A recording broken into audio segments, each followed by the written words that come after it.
I am Leah Chambers, 27, and exactly 10 years ago, my role as the perfect daughter? Yeah, it totally backfired when choosing coding school shattered my parents' carefully crafted image. The family pride I desperately tried to uphold at the cost of my own dreams?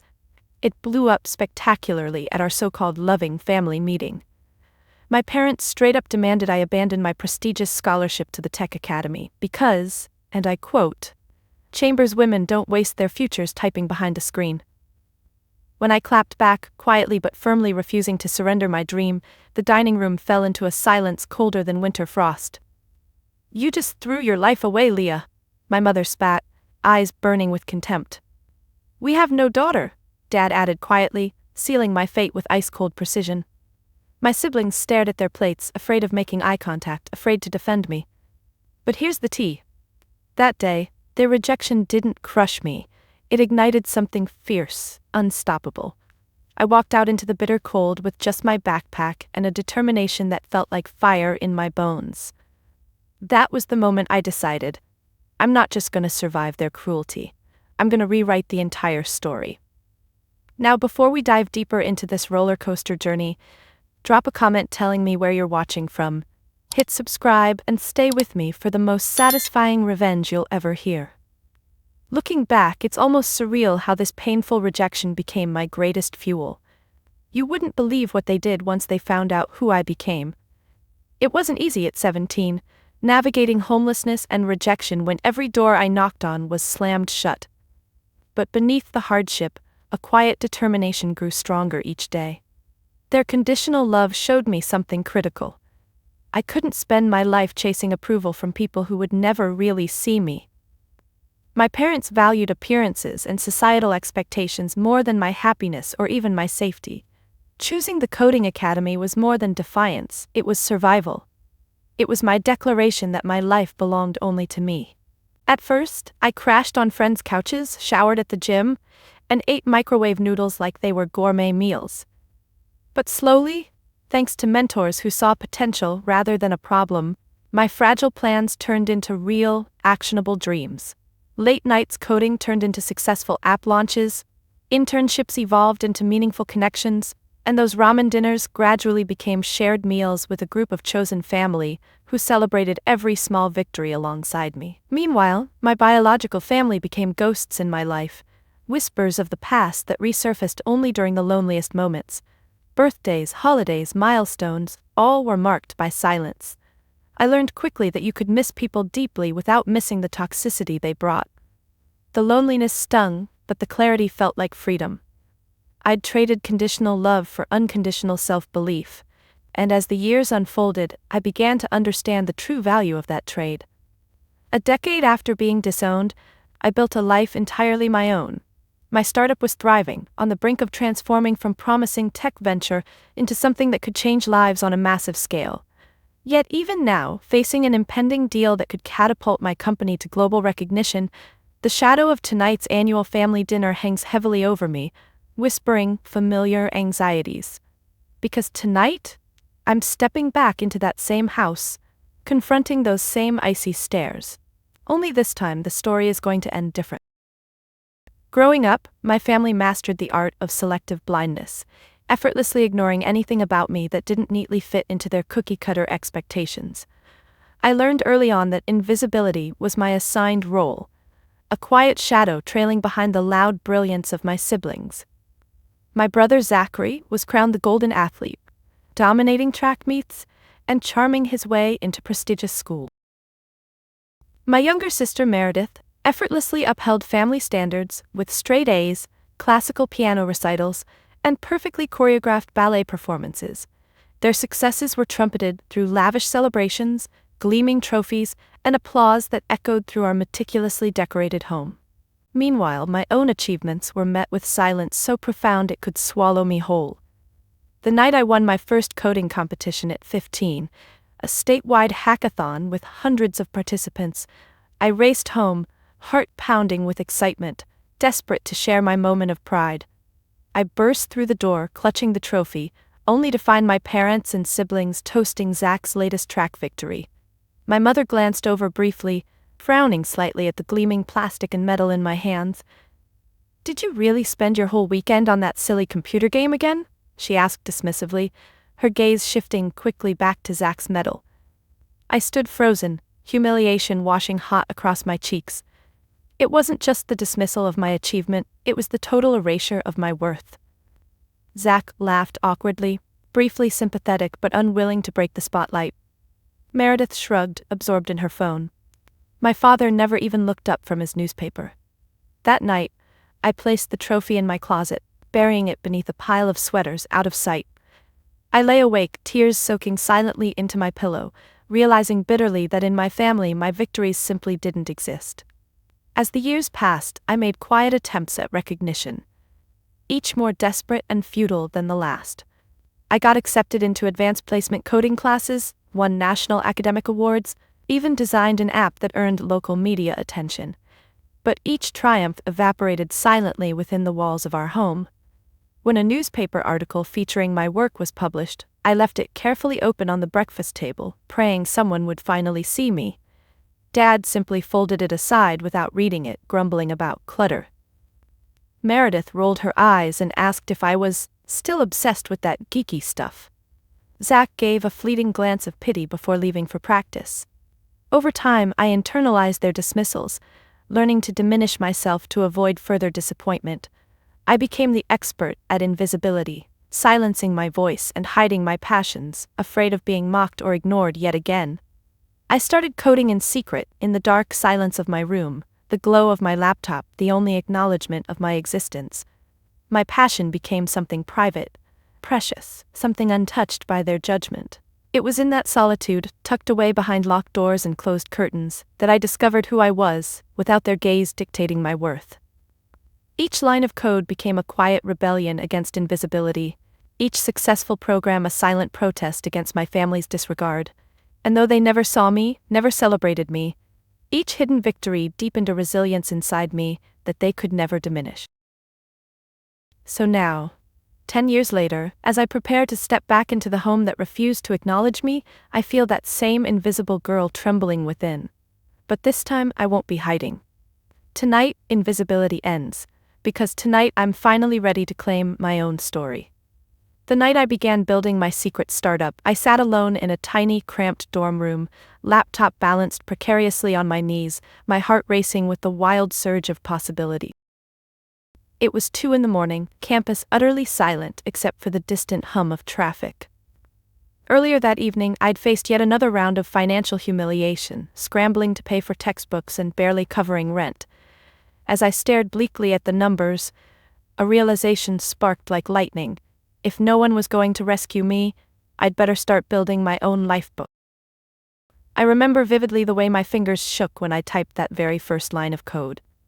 It felt like an act of defiance, reclaiming control from a lifetime of neglect. My idea was simple yet audacious. Create an app connecting local businesses to surplus food supplies, reducing waste and feeding those in need. It wasn't flashy, but it was meaningful. And more importantly, it was mine. I dove into the project obsessively, my life shrinking to the glow of my screen and the rhythmic tap-tap of keystrokes late into each night. Days blurred together in a haze of caffeine and determination, punctuated by exhaustion-induced naps on library sofas. I taught myself advanced coding techniques, combed through online tutorials, and pored over case studies like they held hidden treasure maps. Every obstacle, every failed line of code, every late-night debugging session became fuel rather than frustration. And somehow, quietly, almost imperceptibly at first, it began to come together. A working prototype emerged from sleepless nights and endless troubleshooting. The first time the app successfully matched a bakery's surplus bread to a local shelter, tears filled my eyes. It wasn't just the technical achievement, it was proof that I could build something meaningful, something powerful, entirely on my own. Soon, whispers of my project spread across campus. Professors began taking notice, offering mentorship and resources. Fellow students volunteered their time, eager to join something with genuine purpose.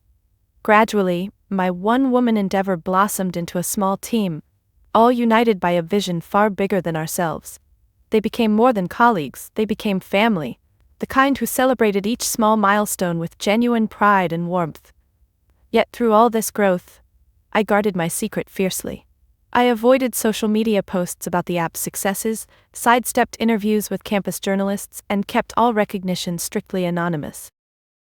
Fear lingered beneath my courage. Fear that, somehow, my parents would discover my achievements and dismiss them again, turning my hard-earned progress into bitter ashes. It wasn't until our first regional award, complete with a modest cash prize, that I allowed myself to briefly taste the triumph openly. Standing on stage, blinking against the glaring lights, holding that trophy, I felt seen, truly seen, for the very first time.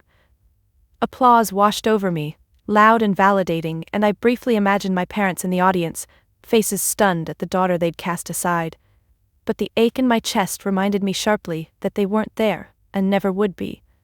This was my victory alone, built without their approval, and despite their rejection. In that moment, surrounded by genuine applause and faces filled with pride, I vowed never again to chase validation from those unwilling to see me. Instead, I doubled down, pouring my energy fully into expanding the project, determined to turn it into something undeniably significant. Now, nearly a decade later, my once tiny app has evolved into a flourishing tech company on the brink of a transformative deal. Yet tonight, as I stand at the edge of everything I've built, preparing to face the family who discarded me, I feel again the powerful heartbeat of that lonely, hopeful girl, typing defiantly in her dorm room. Tonight, both she and I will finally be visible, and they won't be able to look away. My phone buzzed insistently on the countertop, the screen lighting up with texts from my assistant Brenna, excitedly updating me about the final details of tomorrow's massive company announcement. Investors lined up, media secured, a potentially life-changing valuation on the horizon. But tonight, despite all the thrilling developments, the messages brought no comfort. Anxiety churned in my stomach knowing the family dinner loomed just hours away. An annual ritual I both dreaded and longed for. A chance to be seen, yet fully aware of how unlikely that was. I glanced around my sleek apartment, once a distant fantasy, now effortlessly real, the visible proof of years of relentless work.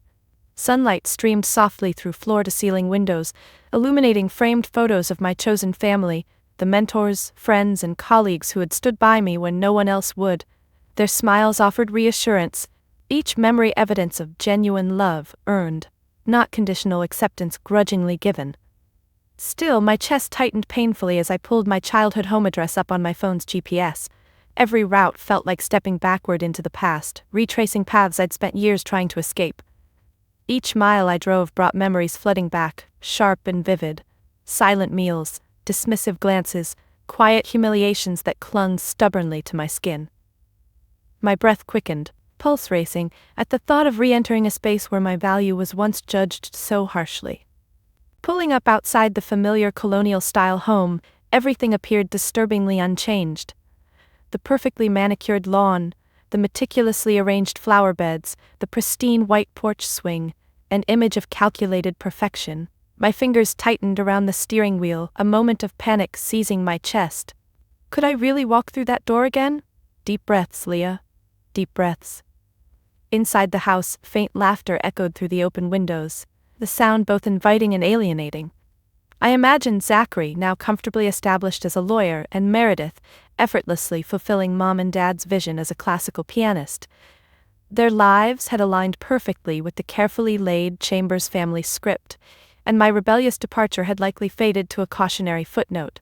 For a fleeting moment, the urge to turn around and speed away overwhelmed me, powerful and nearly irresistible. But instead, I pushed myself forward, stepping deliberately out of the car, my heels clicking sharply against the familiar stone path leading to the front door. With each step I felt layers of old insecurities attempting to resurface, whispering reminders of my long-buried invisibility. I paused briefly at the threshold, fingers brushing hesitantly against the brass handle. No, I reminded myself fiercely. You're not that scared girl anymore. As I twisted the handle and pushed open the heavy wooden door, conversations paused abruptly, a ripple of surprise spreading through the gathering.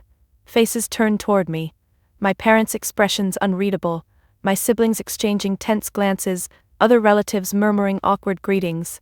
The silence stretched uncomfortably, thickening the air, but I forced myself to hold steady, standing tall, despite the nervous trembling in my fingertips.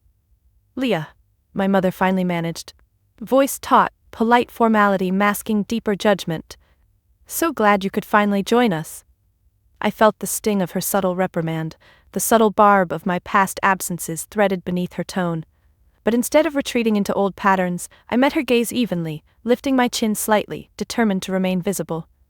"Of course," I replied calmly, voice steady, betraying none of my inner turmoil. "I wouldn't miss it." Her eyes flickered uncertainly, perhaps sensing the shift, the quiet rebellion that now defined me. And as I stepped deeper into the house that once cast me out, my heartbeat steadied. A surprising strength rising quietly within me. Because this time, I was no longer the invisible daughter begging for recognition. Tonight, they would finally see the woman I'd become, and nothing would ever be the same. The dining room, meticulously arranged with polished silverware and gleaming crystal glasses, felt oppressively familiar as I took my seat.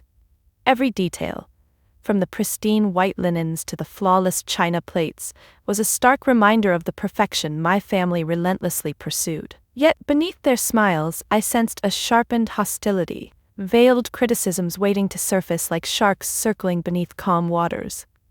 "So Leah," my Aunt Jocelyn began with faux sweetness, passing me a basket of freshly baked rolls. "Remind me again, dear, what exactly is it that you do these days?" I took a breath, bracing myself against the condescension thinly masked as curiosity. "I run a technology company focused on social impact," I answered, keeping my tone neutral but proud. "Oh right, of course, computers?" she replied dismissively, clearly unimpressed. Her eyes quickly flicked toward Meredith, lighting up with genuine interest. "And Meredith, your recital at Carnegie Hall, we're all so proud! Real achievement!" I felt my jaw tighten involuntarily, the familiar sting slicing sharply beneath my skin. Meredith offered a polite smile, effortlessly soaking up the praise that flowed around her like oxygen. Zachary, seated across from me, gave a strained glance, uncomfortable but unwilling to speak up. "So," my mother interjected smoothly, her voice carrying that familiar edge, "any prospects on the horizon, Leah? We worry about you, always alone with your computers. You must be terribly lonely." The implication hung heavily, cutting deep, implying failure beyond mere career choices, personal inadequacy laid bare. Heat rose to my cheeks, anger and embarrassment swirling painfully inside me. But instead of shrinking back as I once might have, I straightened my shoulders, forcing myself to hold her gaze. "Actually," I responded evenly, careful to keep my voice steady, "I have a wonderful community of colleagues and friends. I'm not lonely, Mom, I'm fulfilled." She raised a perfectly shaped eyebrow skeptically, exchanging glances with my father, whose expression remained stubbornly blank, unreadable. "Fulfilled," she echoed coolly, sipping her wine. "Well, if you say so." The conversation moved forward, each topic carefully avoiding me, as though I were a ghost haunting their perfect dinner. They laughed about Zachary's promotions at his law firm, marveled at Meredith's international tours, and even congratulated cousins on minor personal milestones. I listened silently, my presence fading further into invisibility with every word spoken around me. Yet, beneath their disregard, a fierce determination rose slowly within me. My phone vibrated silently in my pocket, messages from Brenna still streaming in with thrilling updates about tomorrow's transformative deal. My secret burned brighter, a powerful shield against the sharp edges of their disdain. Their ignorance no longer diminished me, it only highlighted the depth of their blindness. Suddenly Aunt Jocelyn turned toward me again, eyes sparkling maliciously. "Tell us, Leah," she prodded with faux warmth, "don't you regret not choosing something more practical? Your parents had such high hopes for you." The table fell quiet, all eyes now watching me intently. The gauntlet had been thrown openly, contempt undisguised. I held my breath for a heartbeat, the weight of their judgment pressing down like gravity. But then something shifted deep within my chest, a quiet strength, 10 years in the making, emerging defiantly. "Regret?" I repeated softly, clearly. "Not at all. My only regret is that you've never understood the life I've built, or cared enough to even try." For the briefest moment, shock registered on their faces, uncomfortable truths piercing through their carefully cultivated facade. My mother's eyes widened slightly, lips parting in surprise at my unexpected boldness. The silence lingered, heavy and charged, until finally Meredith cleared her throat awkwardly, resuming the shallow chatter as though nothing had happened. But everything had changed. As forks resumed scraping against china plates and forced laughter echoed once again, I knew the truth now hung visibly in the air between us. Tonight was no longer just a family dinner, it had become a reckoning. And I was no longer afraid.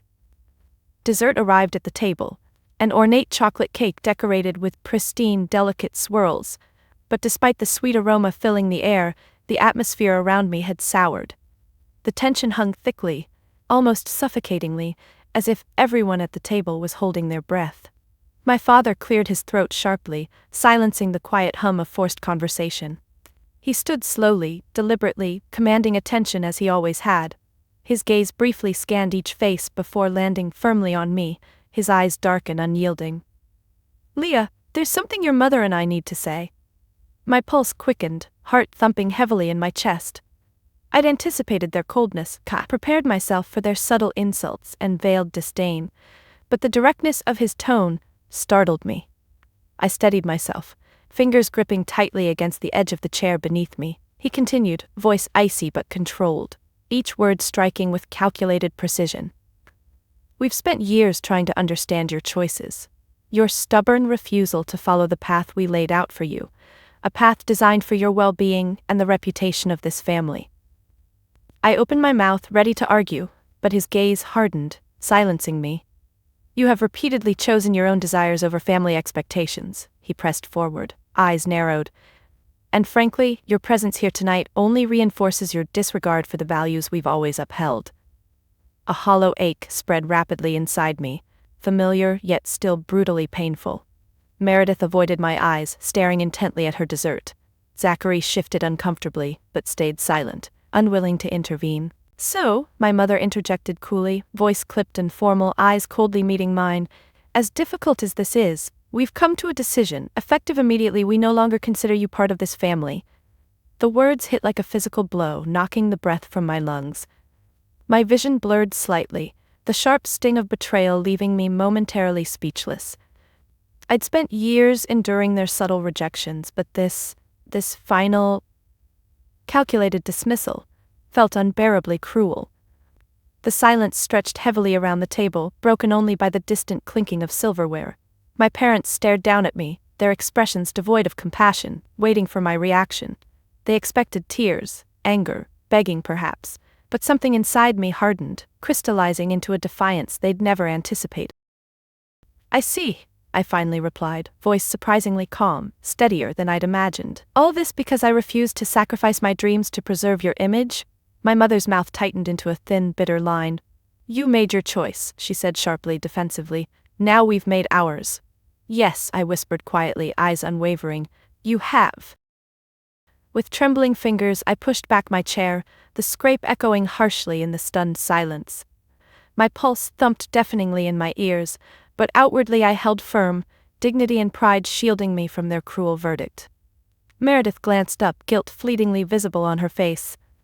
Zachary's eyes betrayed momentary remorse, quickly masked again behind practiced neutrality. But my parents remained cold, their judgment final.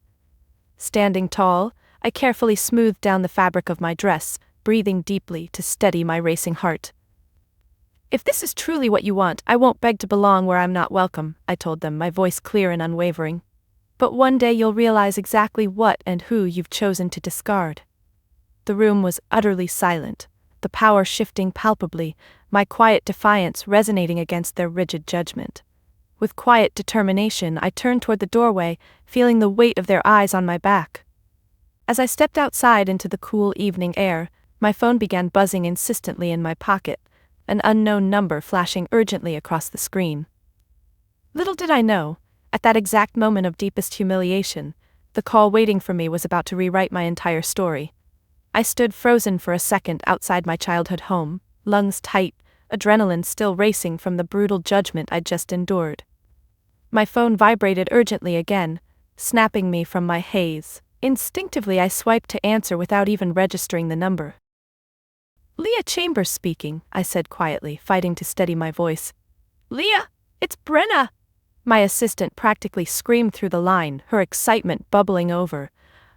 Where have you been? I've been trying to reach you all night. Our deal went through.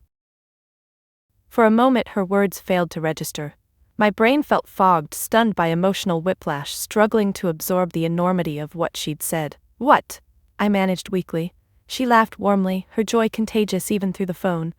The deal, Leah. The investment from Avalon Capital just finalized. They're backing us with $15 million. It's done. Everything we've worked for. It's finally happening. I leaned against the porch railing, suddenly dizzy, my legs threatening to buckle beneath me. The contrast was overwhelming. Moments ago cast aside, and now standing at the precipice of everything I'd dreamed. My parents' voices echoed harshly in my memory, calling me worthless, unwanted, a disgrace. But now, this phone call shattered every doubt they'd ever tried to plant inside me. Leah, you there? Brenna asked, suddenly concerned. Say something. I'm here, I whispered, tears streaming silently down my cheeks, tears of relief, disbelief, vindication. It's really happening? It's real, Brenna confirmed gently, sensing my emotional surge. This changes everything. I inhaled deeply, letting the enormity of the moment fill me, pushing away the humiliation of moments ago. My heart felt lighter, stronger, vindicated. Thank you, I finally said, voice cracking softly. For everything, Brenna. Leah, it's you, she replied earnestly. You earned every single bit of this. Ending the call, I stood in stunned silence, absorbing the reality of my new future. But my reverie was interrupted by the sound of the front door opening sharply behind me. My mother stood there, framed in the doorway, eyes narrowed suspiciously. What's going on, Leah? She demanded sharply. What was that call about? I stared at her for a long moment, seeing clearly for the first time the insecurity hiding beneath her anger, the envy masked behind judgment. Her harshness suddenly seemed diminished, small in comparison to the future unfolding before me. That, I said softly but firmly, was the sound of my dreams becoming real. Her face flickered momentarily with confusion, uncertainty flashing briefly in her eyes. What does that even mean? I straightened my posture, meeting her gaze directly, feeling years of resentment beginning to melt away, replaced by a quiet, powerful confidence. My company just secured a multi-million-dollar investment. Avalon Capital, one of the largest firms in the country, believes in my vision. My voice remained steady, calm. Funny how strangers have seen my worth, yet my own family never could.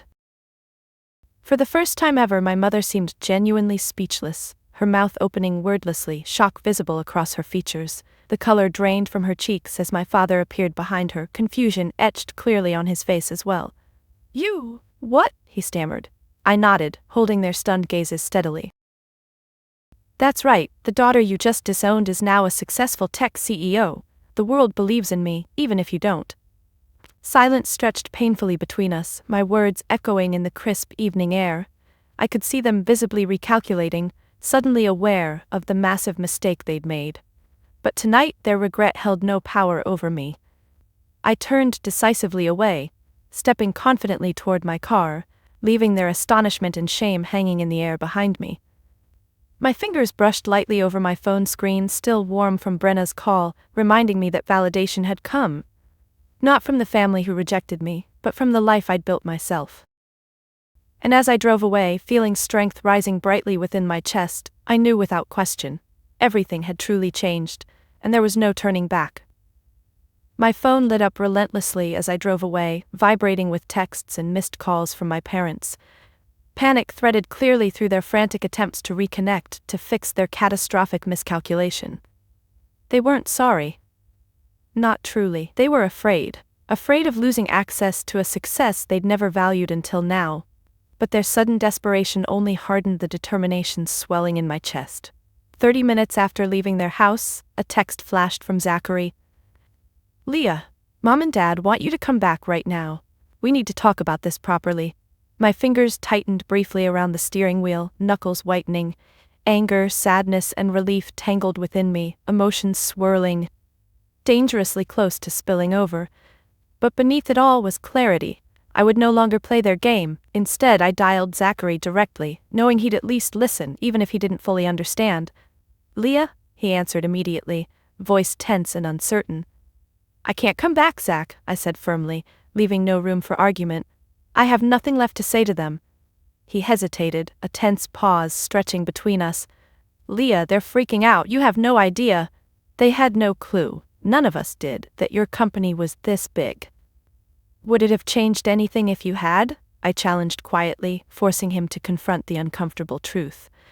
Would they have treated me differently if they'd known I was successful? Zachary fell silent, guilt evident in the heavy quiet. Look, maybe you're right, he finally admitted, his voice softer, more reflective. I know how badly they treated you, but can't you at least hear them out? I pulled over, suddenly overwhelmed, gripping the phone tightly. Hear them out? Zach, you watched them disown me tonight. You saw how they humiliated me, just like they always have. And now, because I'm suddenly worth something in their eyes, I'm supposed to pretend everything's okay? No, that's not, he started weakly, but I interrupted sharply. It's exactly what it is, I said, voice trembling slightly with restrained emotion. Their love has always been conditional. They never saw me for who I really am, and they never wanted to. But now that I'm successful, they want to pretend they believed in me all along? It's hypocrisy, Zach, pure and simple. He exhaled heavily, a sound filled with weary resignation. What do you want me to tell them? I steadied my breathing, feeling suddenly clear, certain. Tell them the truth, that I'm done chasing their approval. If they truly want reconciliation, it happens on my terms, no conditions, no manipulation. I refuse to be their convenient success story when they couldn't even acknowledge my existence before tonight. I'll tell them, he finally said quietly, sounding genuinely remorseful. For what it's worth, Leah, I'm sorry I didn't stand up for you. His apology pierced deeply, releasing something painful yet necessary inside me. I appreciate that, I replied softly, sincerely. Maybe someday things can be different, but right now I need space. I need them to understand exactly who I am without their control. Ending the call, I felt an unexpected rush of liberation, a heaviness lifting from my shoulders. I had finally said everything I'd held back for years.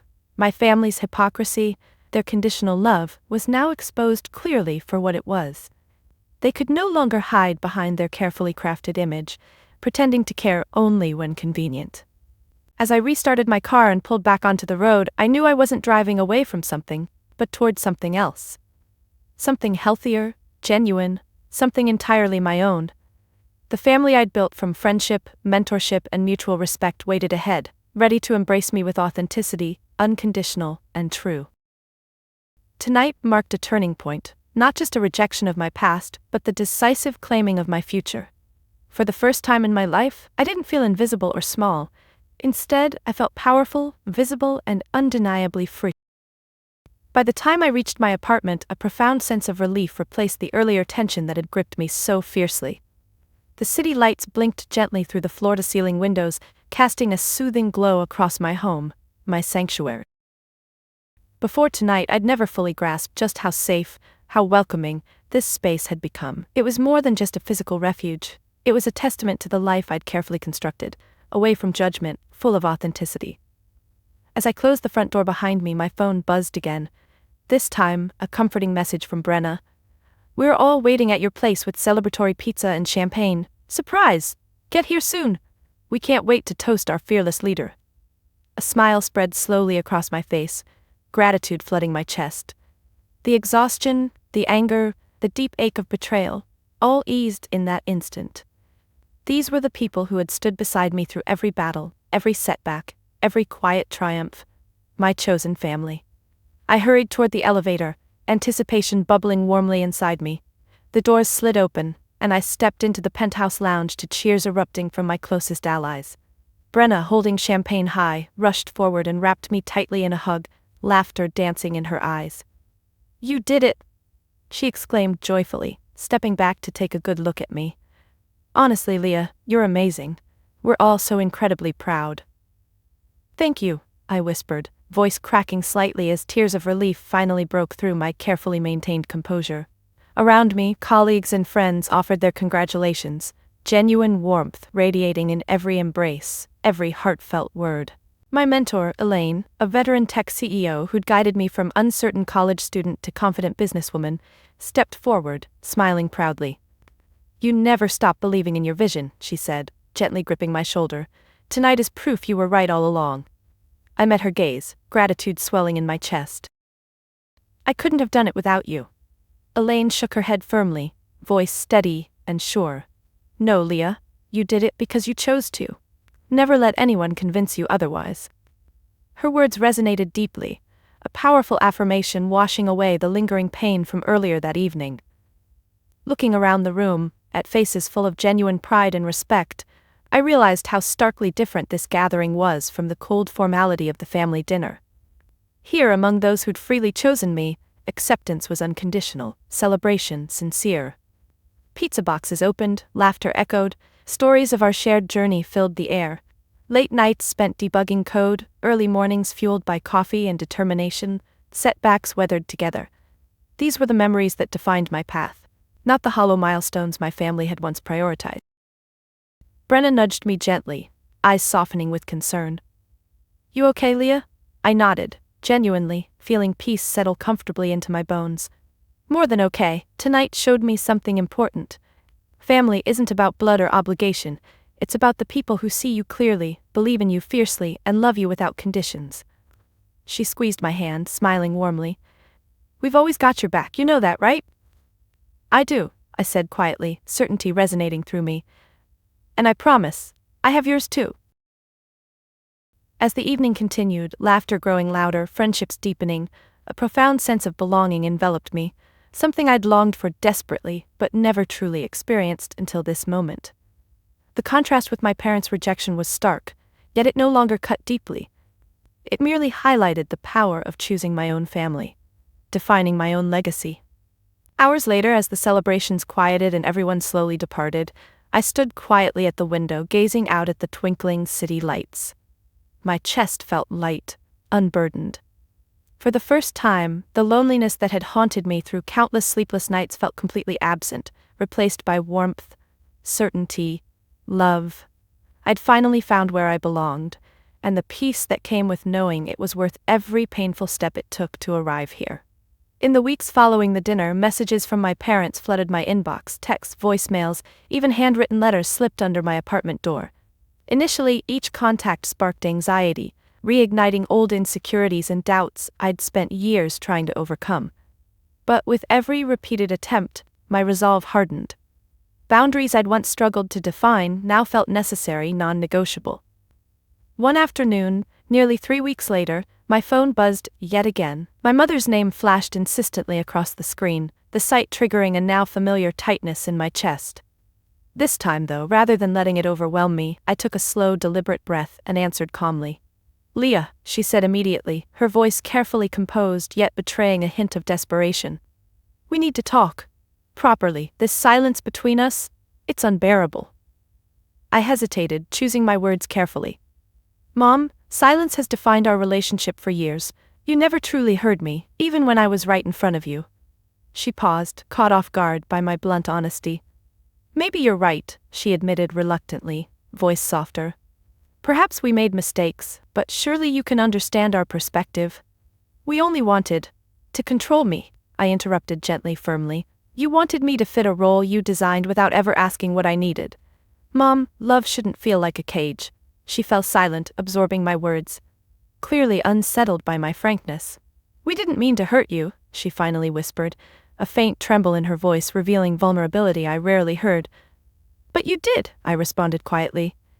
You chose appearances over authenticity, image over truth. You disowned me because I wouldn't abandon who I really am. Another silence stretched, uncomfortable but necessary. Leah, she finally ventured, cautiously, can't we find some way forward? We're family, after all. I exhaled slowly, sadness mixing with clarity. Being family doesn't mean endless forgiveness without accountability. If we're ever going to move forward, things have to change. Permanently. What does that mean? She asked carefully, uncertainly. I straightened my shoulders, determined to remain steady. It means boundaries.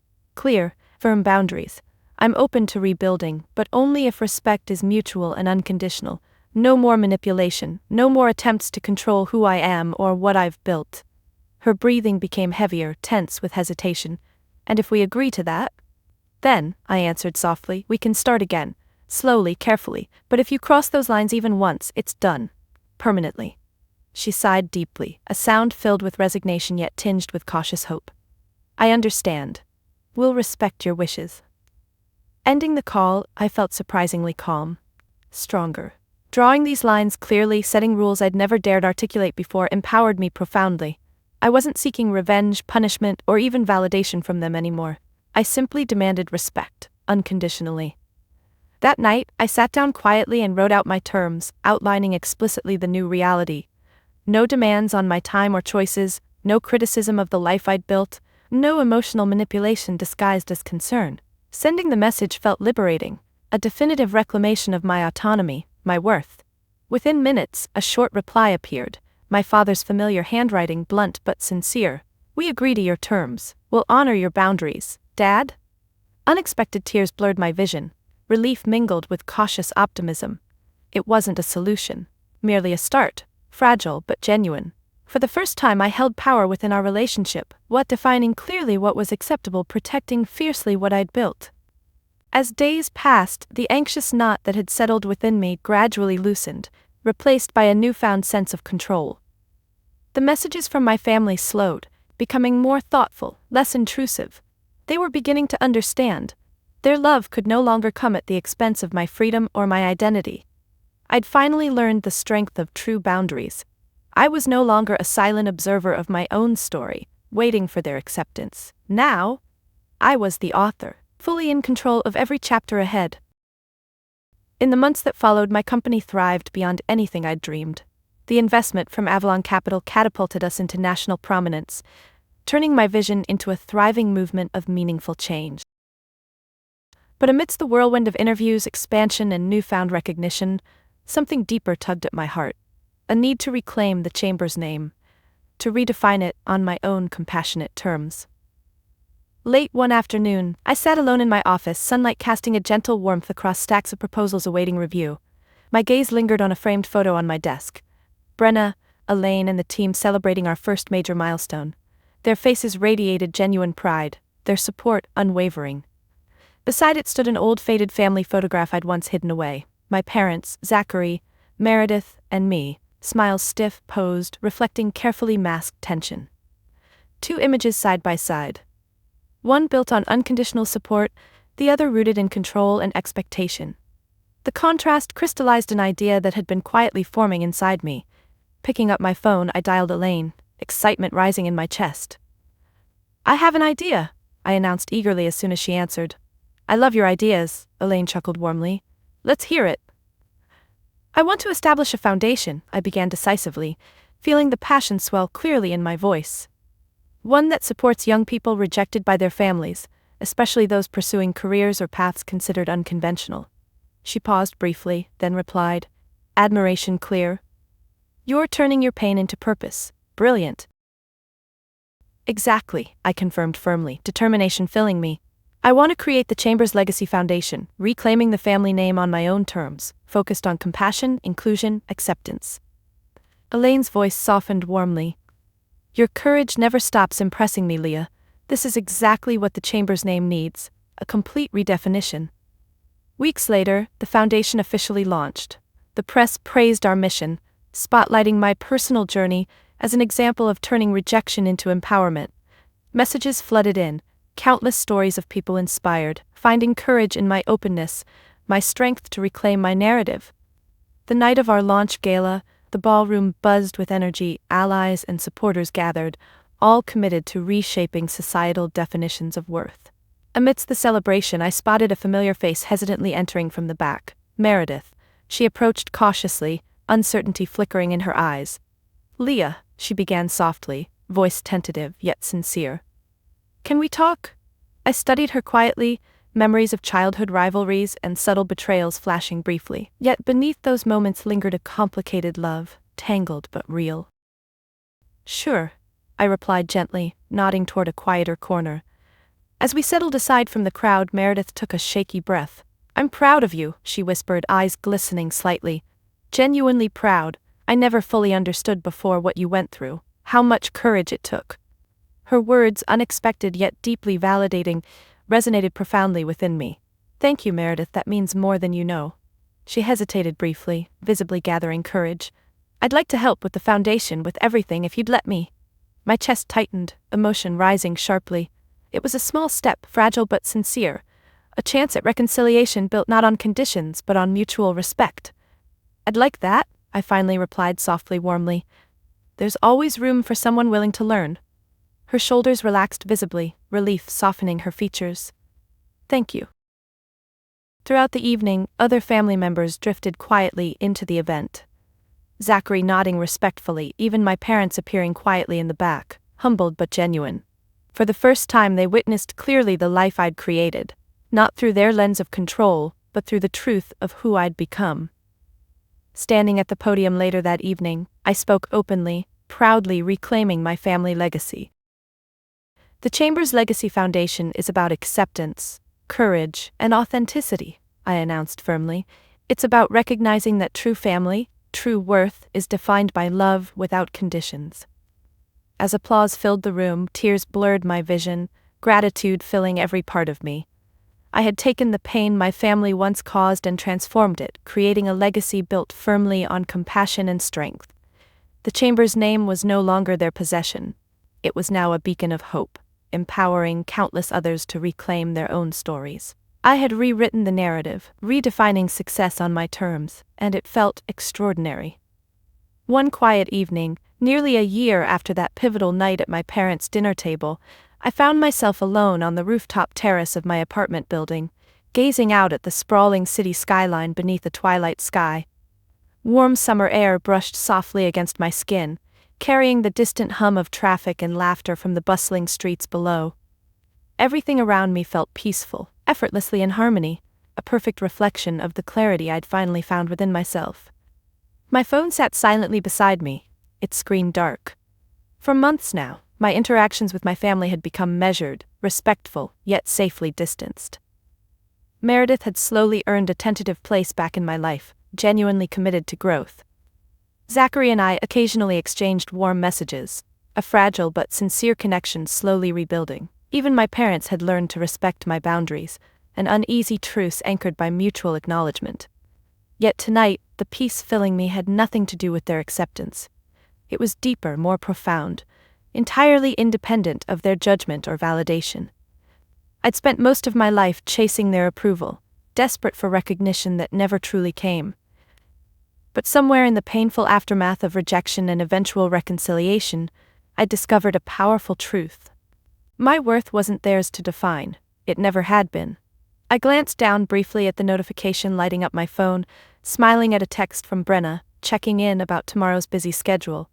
A wave of quiet gratitude washed over me, reminded of the people who'd stood unwaveringly by my side, not out of obligation, but genuine belief in me. Their love was unconditional, supportive, real.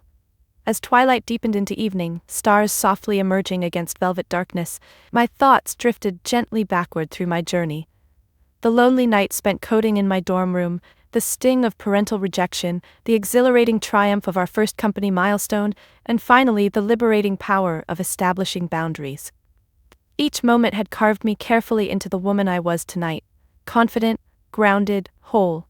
My gaze turned upward, staring contemplatively at the endless sky above.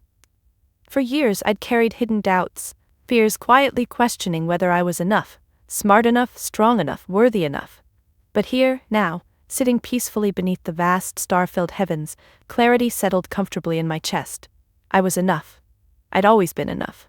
The realization filled me with profound peace. Simple, gentle, powerful. This moment wasn't about proving myself, chasing acceptance, or achieving success defined by anyone else's standards. It was about finally feeling deeply comfortable within my own skin, confident in my value exactly as I was. Slowly, a gentle smile curved my lips upward, warmth spreading pleasantly through my chest.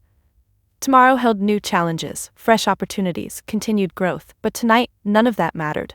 Tonight, it was simply enough to sit quietly beneath the stars, content, fully myself, validated internally, authentically. Leaning back against the terrace railing, I breathed deeply, savoring this newfound peace. My story had begun with painful rejection, yet I'd transformed it into powerful self-discovery, a narrative I proudly owned.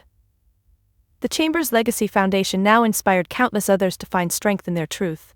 My company thrived, reflecting a vision that had once seemed impossible, and my heart felt full, loved completely by those who saw and cherished the real me. In this quiet solitude beneath the expansive sky, a final thought settled gently within my soul.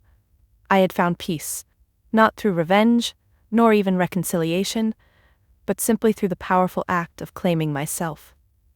And it felt truly, unconditionally beautiful. Have you ever felt like no matter what you did, you could never measure up to the expectations of those around you? Have you struggled with chasing validation that never comes until one day you realize that the only approval you truly need is your own? If this story resonated with you, if you see yourself in the struggles, the setbacks, or even the triumphs I've shared, I invite you to share your experiences in the comments. Tell me how you've navigated those challenging relationships, reclaimed your self-worth, and built a life that's truly yours.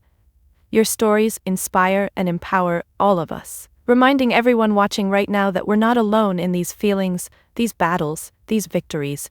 Please, if this journey touched you, take a second to like, subscribe, and share this video with someone who needs to hear that it's okay, more than okay, to define success on their own terms. Because the truth is, your worth doesn't depend on anyone else's acceptance. You deserve love, respect, and recognition simply for being authentically you. Remember, real family isn't always defined by blood or expectations. It's defined by those who celebrate you unconditionally. And the greatest peace you'll ever find comes from realizing you're enough just as you are. Ask yourself honestly, whose approval are you chasing? Reflect on how freeing it could feel to finally stop chasing and start living your truth. I can't wait to hear your stories. Until then, keep reclaiming your narrative. You're stronger, braver, and more capable than anyone else gets to decide. You are enough. Always. Thank you for joining me on this journey. Your support means everything.